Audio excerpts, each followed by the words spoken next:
All right, so let's just start by everyone introduce yourself. You're gonna talk to me and not talk to the camera. Okay.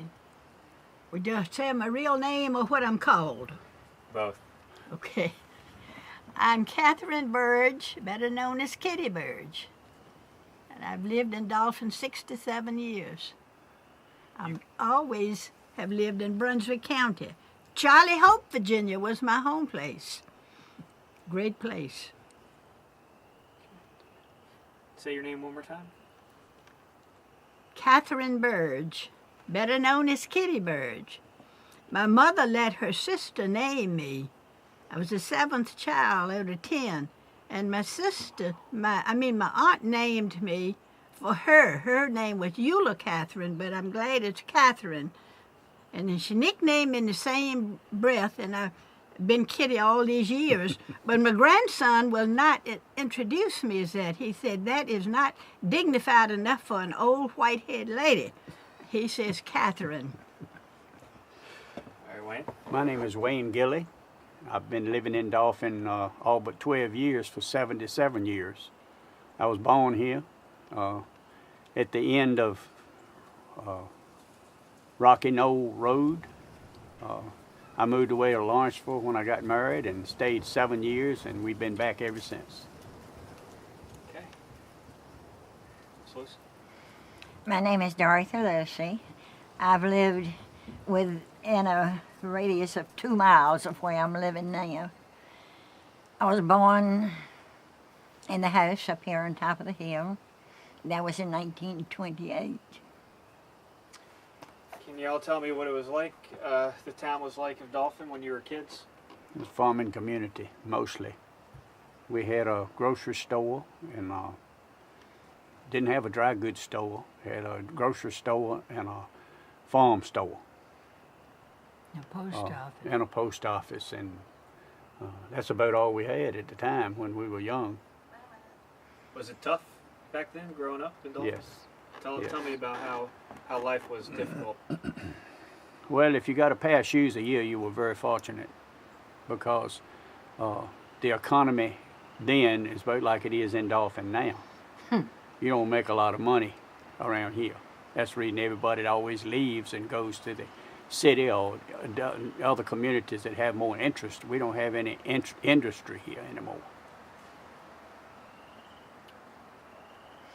I was a child of the Depression, so I had very little. But yet I didn't realize it because everybody else was in the same boat that I was, you know. We went to school. My grandmother sewed clothes. I had nice clothes. My grandmother sewed clothes for me. And we had plenty to eat because we had a farm. I mean, my daddy had a garden, and we had our own cows, pigs. The meat was from the farm as well as the vegetables. And my mother canned, and we didn't have electricity through here until 1938. Didn't have a telephone until later than that. I don't even remember the year of that. Spurge, how about you? We didn't get electricity up at Charlie Hope, where I was born and raised, until about 4 years after Dolphin got it. And so I thought it was great. I got married and came to Dolphin, and I had electricity, and they didn't. But my dad had a big Delco plant in the basement, and he had to charge it every week. And we had lights, you know. And then for water, he put in a gasoline pump that pumped the water. And we had a great tall water tank out in the yard, and the hundreds of gallons of water was stored up in this tank. We didn't have any pressure, but if you turned a lever at the pump house and pumped, then it would come in that barrel. Then it would come in the house. Any significant events you remember happening throughout your time here? Any big? When I was about 5 years old, she mentioned electricity. When I was about 5 years old, they ran an electrical line from the main highway down into Dolphin, down to Rocky Knoll Place, and that was the biggest event of my life. I watched them put that line in, And shortly after that, probably in less than 6 months, we had electric lights, we had a refrigerator, we had all kinds of goodies. If Dolphin has been here a long time, it was handed down to me the tale of how Dolphin got his name. The Virginian Railroad came through here, and it stayed here until about 35 years ago. And it was a water and fuel stop. It's just a place there where they got water and fuel, took on fuel. And this guy was coming up, going back to Roanoke, or that area somewhere, and he had been to the coast and been fishing.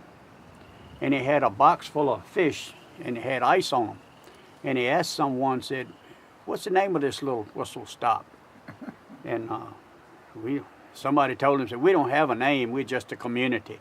He said, "Well, let's name it Dolphin." He had a box full of dolphin fish. That was a story that was handed down to me. I don't know how true it is, but it sounds logical, doesn't it? There's one more story about it too, and I had this recorded. I was the postmaster after his mother, and it said the man that gave the land for the post office was Mr. Archibald Perkinson, in which one of his grandsons, I think, was a judge. Anyway, they said, if you give us the land, we'll let you name it. He said, Dolphin. And we're so far from the ocean, that's funny. So the fish story is not bad, right? Yeah, it's not bad at all. It's a great story. Well, I mean, when you were, let's move on then. What was school like? What was school like around here? Wonderful at Charlie Hope. Wonderful at Dolphin until the schoolhouse burned down when I was in the They had several of the sixth schoolhouses to grade. burn in Dolphin. They had 7 grades here, grammar school in Dolphin, a huge schoolhouse, and we had all the amenities of electric lights in it at the time, and we didn't have any electric heat though. We had coal stoves, and it was nice and warm in that. But one night the coal stove exploded or something, and the school caught on fire and burned down. I remember that very well. Yes, I do too. It's the hottest fire I've ever seen. It was an auditorium with a lot of seats in it, and there was 4 classrooms and an extra classroom and a cafeteria with a kitchen in one end of the cafeteria, so it was a pretty good sized building. Has there ever been any town tragedies with, we were in Emporia, where they were talking about a hurricane that came through and flooded. They were talking about lynching that had happened. Any big events like I that? can remember my mother-in-law, which was Miss Maud Sanford Burge. She experienced the last lynching in Brunswick County. It was up around Alberta, and it was an old Mr. Elmore had closed his store and was walking through the woods home, and somebody shot him and killed him. And they caught the guy, and they hanged him on a tree up around Alberta. And they let him hang there for several days. And everybody went by to see it. But I think that was the last lynching that had ever taken place around here. Has there ever been a drought with Whew. anything like that? Any hard? We had a number of hard years with the drought. What was that like? And that was, well, it was bad because we had 2 or 3 years there that was bad, and then by that time, if they had to borrow money to raise the crop, then they didn't have enough to pay it off at the time, but it finally worked itself out. And then after that, people built, that's when all the ponds came about in this area. Then they were able to water the tobacco and whatever. Tobacco was the main crop here. That was about 40 years ago, I think, wasn't it? 35. Yes, because that's when I went to work. I wasn't going to work but a couple of years. What did you work doing? I was business manager at Brunswick Chevrolet in Lawrenceville, Virginia for 30 years. It's really peaceful out here. You ever thought about leaving? No. No, I've been there 67 years, and I told my older sister, I've never left home, never left the county. She said, Kitty, they'll think you never traveled at all. I said, I'm talking about forever. I came back home each time I'd go. I have been to Alaska several times because I have a grandson out there, and I've been to Canada and lots of places like that. But I'm satisfied in Dolphin. Always nice to get home. Isn't it? Hey, here's that. Dolphin has had some good times and some bad times. Like the Depression was a bad time. I was too little to remember a lot about it. But I remember that my grandfather always had a pretty good crop. Some of the farmers around here failed those 2 years of Depression, and he made it some way. He was a farmer. He never owned any land. He never owned a house. He was a sharecropper. But he works on what they call fourths at the time. In other words, he got 3/4 and the landowner got 1/4. And there was very few people in Dolphin that knew what his name was. They all called him Farmer. Y'all remember that? That was my grandfather. He came to Dolphin approximately 100 years ago and started farming here. Do you know why he chose Dolphin? Some of the best tobacco land that there was at the time, you know, for the type of tobacco they raised.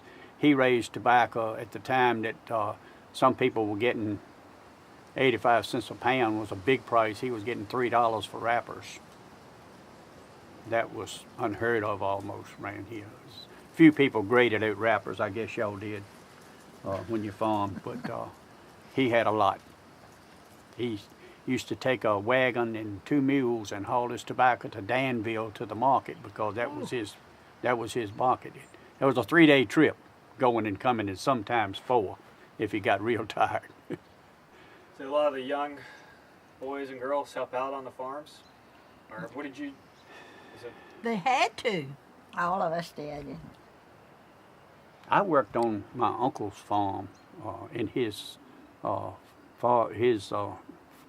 father, and I helped them. But when I was 13 years old, they gave me a 1/4 acre tobacco. They said, "You work so hard, we're gonna give you some tobacco." And guess what? Black Shank got it. I made $13.50 that year working in tobacco, and that was my last year. I smoked a little bit, but I never raised any more. Miss Lucy, what's your family history? My grandparents lived next door to me now. Of course, the rock quarry, the land was sold to the rock quarry here by an uncle that that place was given to for them to continue to keep my grandparents until their death. And it's been a good life. Do you know how your family ended up in Virginia?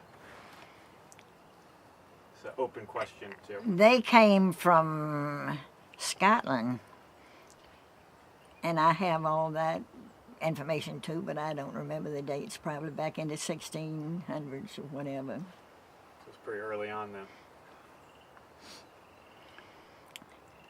My paternal grandfather came from North Carolina primarily, but his family came from the valley of North Carolina over near Cherokee. That's taken about 3 generations before him. And the story was that there was 3 brothers, and the father to them his name was Jonathan Gilly.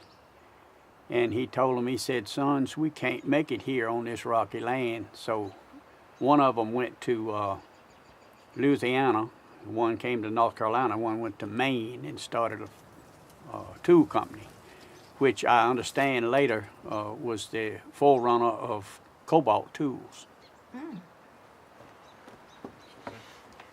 My father came from Brunswick County, but his father was a doctor, a medical doctor, and then he served in the Civil War with the then they call them the Brunswick Greys, and he would tell my aunts these stories. He was dead before my mother and dad ever got married. He said they got wounded in battle and the legs had to be amputated. They did not have anesthetic. They didn't have antibiotics. To give them all the liquor they could hold and put a bullet in their mouth to bite the bullet. Then he sawed the legs off, and then infection set in most of the time. But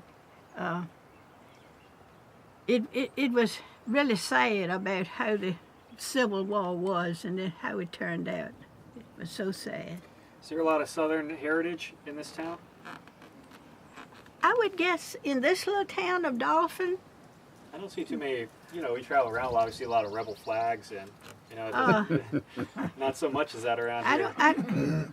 I don't think it's too much of that because that has been opposed by another race, and so I just think we don't want to create any disturbance. What was desegregation like when that happened in Dolphin? Well, I tell you, my sister was an English teacher in Martinsville, Virginia, and so it all happened. So she was very emphatic about anything she talked about. She says, now, I'll tell you one thing.